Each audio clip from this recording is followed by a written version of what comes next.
In this installment, we're going to be going over the MLB bet slate for Wednesday, August 13th. Let's get into it.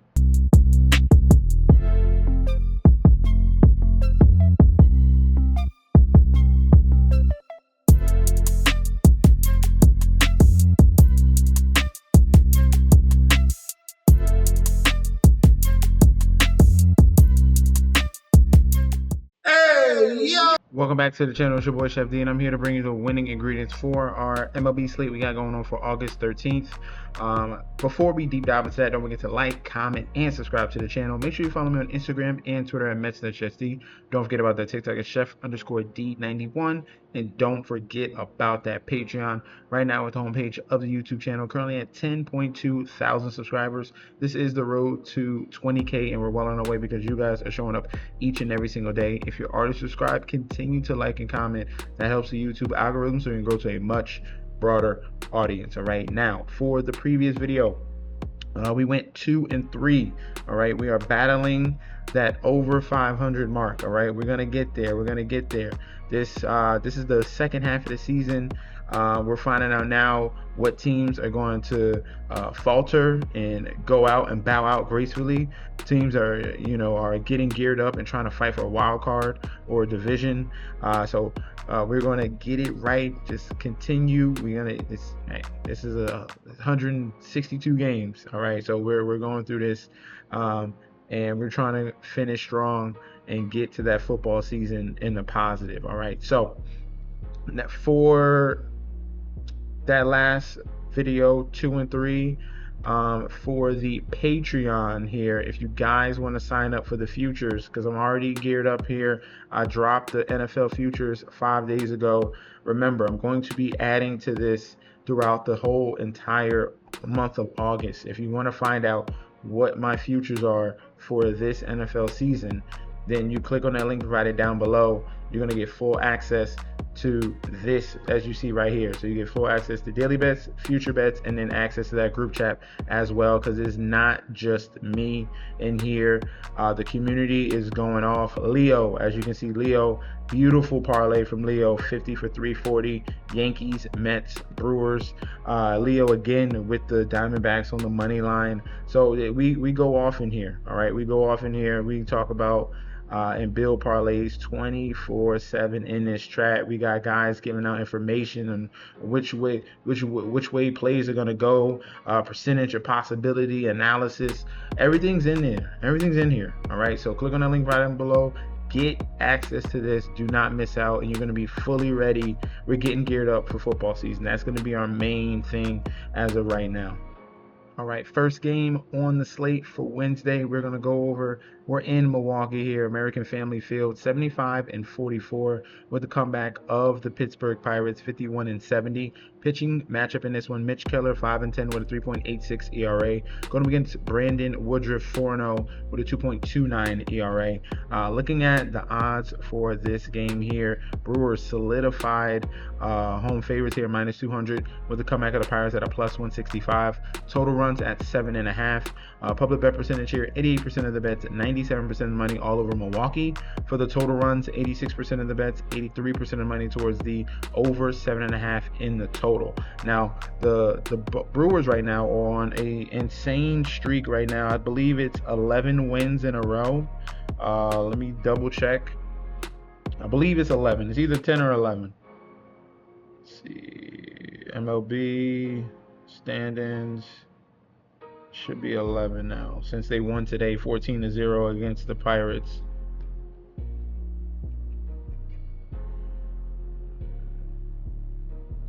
Yep, 11 game winning streak. So they are red hot right now. And this is division matchup here between them and the Pirates.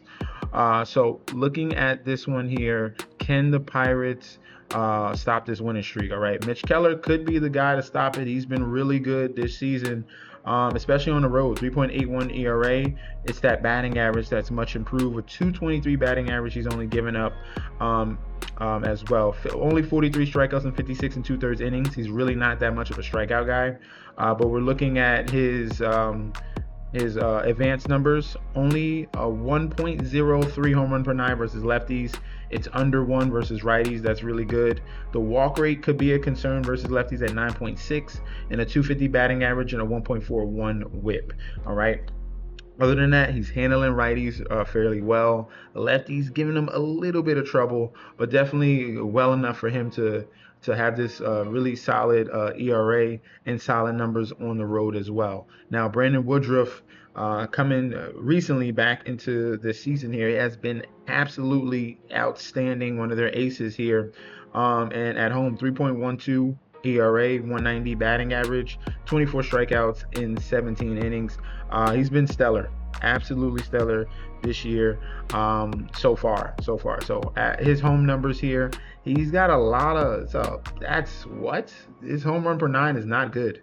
Not good. So this is an avenue here for the Pirates. 3.86 home run per 9 versus righties, and 1.74 versus lefties. The strikeout numbers are outstanding at over 30% to both. Walk rate at around 7% to both. That could be an issue, but the average is low on both sides, and the whip. So power is his issue coming with this team here in the Pirates. So O'Neal Cruz and those guys are definitely going to be in a prime spot to get to Brandon Woodruff in a game that you probably expect to be low scoring. All right, so my 2 plays for this, I'm trying to debate which one I want to put up at the top. I love the Pirates in this game to have an opportunity. All right, and I will take the value with Pirates plus 1.5. Now that total of 7.5, I do like the under, but I'm gonna lean as my top play here, Pirates plus 1.5. I think they keep this close with Mitch Keller. I think that the Pittsburgh Pirates bats can definitely have an opportunity with the amount of home run per 9 that Woodruff is getting up. This is an avenue for them to stay close. This is a division rival as well, so it wouldn't surprise me at all, and they stopped this streak. So plus 1.5 on Pirates main play. Secondary play will be under 7.5, but I like both. I really do like both. In Citi Field here, we have the New York Mets 64-55 going up against the Atlanta Braves 51-68. Pitching matchup in this one, Carlos Carrasco 2-2 with a 6.18 ERA going up against David Peterson 7-5 with a 2.98 ERA. Looking at the odds for this one, Mets are minus 200, Braves are plus 165. Total runs set at 9. Public bet percentage here, 81% of the bets, 93% of the money all over the Mets. For the totals, 84% of the bets, 83% of the money towards the over 9 in the total. All right, first game went towards the Mets. Outstanding performance by Pete Alonso, hitting 2 home runs. He is now the leading home run leader here for that New York Mets franchise. So big game for him. We'll see if that will turn things around for the Mets after having a 7-game losing streak. All right, now Carlos Carrasco is definitely a guy you should take full advantage of. He is absolutely horrible. He used to be a former Met. All these teams he's been playing for the last couple years, he is a complete gas can. He was with the Guardians, gas can, with the Mets, gas can, now with the Atlanta Braves, gas can. So as you can see, on the road, 7.64 ERA, 346 batting average. That is insane. On the road, his numbers versus righties, the home run per 9 is over 4.70 versus lefties is 1.8. 300 batting average to both. This, why am I? I'm not. Why are we doing this? Carlos Carrasco is bad. Carlos Carrasco has been bad the last like 5 seasons, and it doesn't matter. All right, now David Peterson has been stellar. He's been an ace. He's been what they've been relying upon when in losing streaks, or when David Peterson comes on the mound. Phenomenal. 2.33 ERA at home, 226 batting average, 60 strikeouts in 73 and 1/3 innings. Looking at his overall numbers here, advanced numbers, super low. Home run per 9, way below 1. Looking at a 243 batting average and 172 versus righties and lefties. Really solid across the board here. No blemishes from my perspective as well. And I think this is going to be a moment where the Mets go on a run.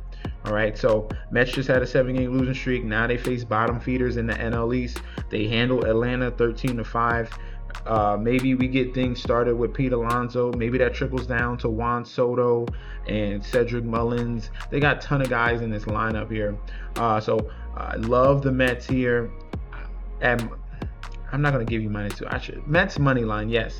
Mets money line, yes. And Mets -1.5. Those are going to be the two plays. Top play will be Mets money line. Secondary play will be Mets -1.5. I think they smashed the Braves in this game. In Daikin Park here, we have the Houston Astros 67 and 53 going up against the Boston Red Sox 66 and 55. Looking at the pitching matchup here, we have Walker Buehler 7 and 6 with a 5.40 ERA going up against Hunter Brown 9 and 5 with a 2.51 ERA. Looking at the odds for this one here, Astros as home favorites -170 with the comeback of the Red Sox at a +140. Looking at the total runs, 8 runs are going for it right here for that total. Full game public bet percentage here, 77% of the bets, 69% of the money towards the Houston Astros on the money line. For the total runs, 82% of the bets, 78% of the money towards the over 8 as well. Now, so far this series, is a 3-game or 4-game? 3-game series here. It is split down the middle. 1 game to Houston, 1 game to Boston. Boston came through and blew out the Houston Astros 14-1. Now, this game here with Walker Buehler, huge question mark. Huge question mark. Walker Buehler has been literally the most, not even inconsistent. He's been bad. He's been bad this season. If we're looking at his numbers on the road, 6.52 ERA on the road. Over here. Looking at his advanced 312 batting average. Looking at his advanced numbers on the road, 2.49 home run per 9. He's given up to lefties and then to righties, and then a 1.01 versus lefties. Walk rate 13% versus righties. That's horrible. A 353 batting average versus lefties. A 1.91 whip as well. xFIPs are both over 5. So this is. He literally had an anomaly outing against the San Diego Padres on the 8th, where he went 6 innings, 0 earned runs, and 4 strikeouts.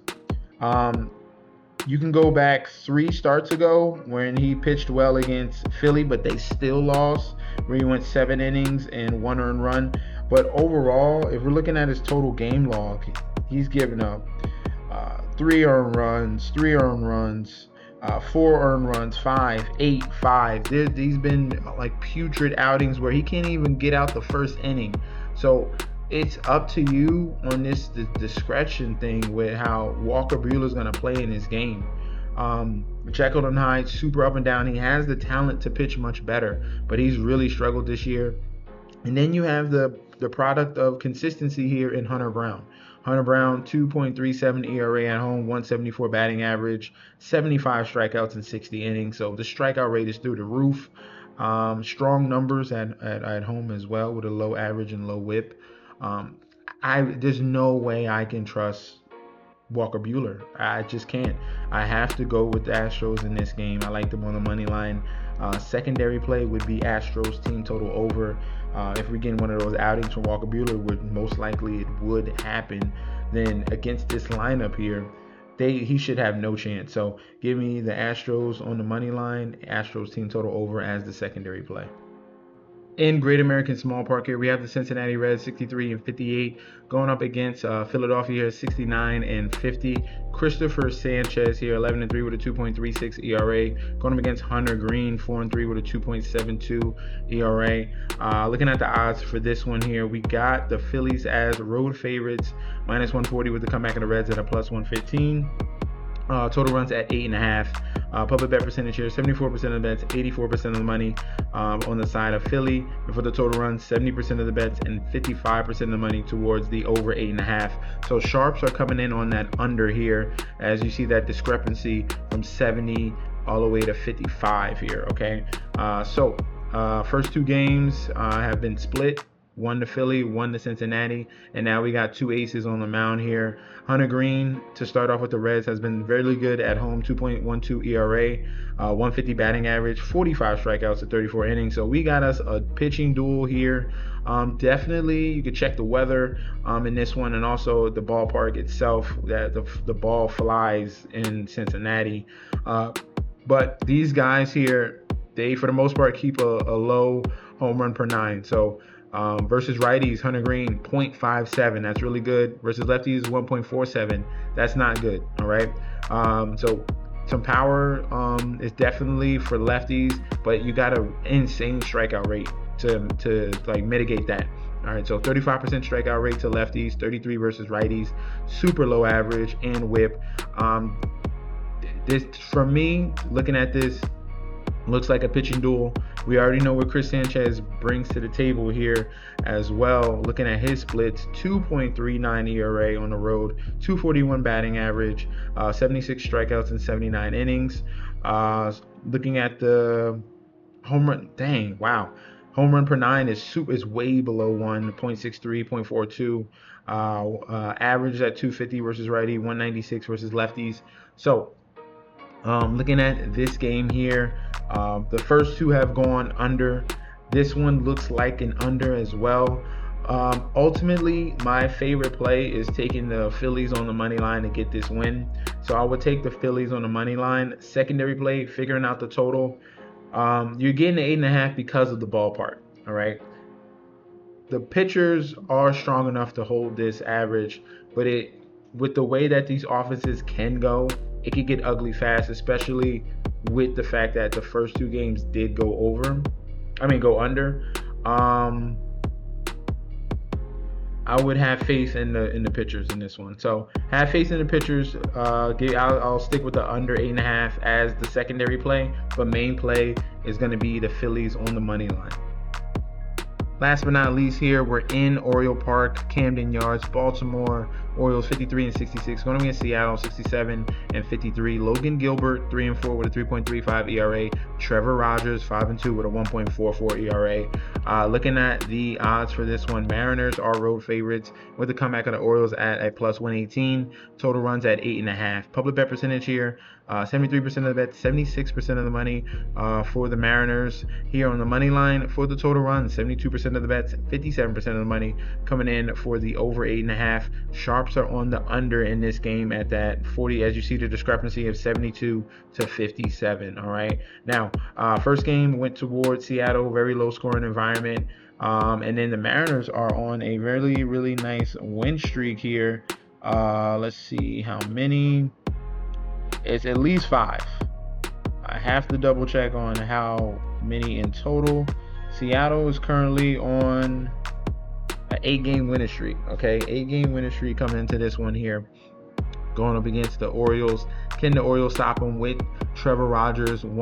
He's been phenomenal. Really good lefty. As you can see right here, 0.42 ERA at home with a 0.086 average. Wow. He's really been really strong here. 17 strikeouts, 21 2/3 innings. He's been money for them. No home run per 9. K rate versus lefties at 50%, 21% versus righties at for his strikeout rate. Walk rate is at 25% as well for lefties, but this is a left-handed pitcher. He's not going to see that many lefties. All right, so he's getting outs in other ways here. 0 average against lefties, 0.75 whip. Wow, 0.90 versus righties, 0.39 whip versus righties. So he's been super dominant this season. And Logan Gilbert on the other end has struggled mightily on the road. All right, clear Jekyll and Hyde. So at home, 2.22 ERA. On the road, totally different story. It doubles, more than doubles, at 5.28. All right, 43 strikeouts in 30 innings. The strikeout rate stays strong, but he's just giving up way too many hits. 278 batting average. If we're looking at the advanced numbers, it's the home runs. He's giving up 2.35 home run per 9 versus righties, 1.17 versus lefties. Like I said, that strikeout rate stays at 30%, but it's more power, it's more walks, and it's more hits, 267 and 288. So it's something outside of Seattle he has to deal with, and this is definitely a spot that the Orioles can tie up the series so far. And I like the Orioles plus 1.5. All right, we're not going to get too greedy here. Give me Orioles plus 1.5. Still get that solid number at minus 135. Secondary play is going to be under 8.5 as a secondary play. All right, so that's going to be our breakdown for our slate we got going on for Wednesday. Let me know in that comment section down below below. If you agree or disagree, we're bringing totally new energy here for the rest of August, because we have what we've been waiting for coming up. I feel good. We're going to sweep this slate. Make sure you lock in. Don't forget to like, comment, and subscribe. Click on that link. You're getting full access to daily bets, future bets, and access to that group chat that goes all 24/7. This is your boy Chef D. I'll be back very soon, and peace out.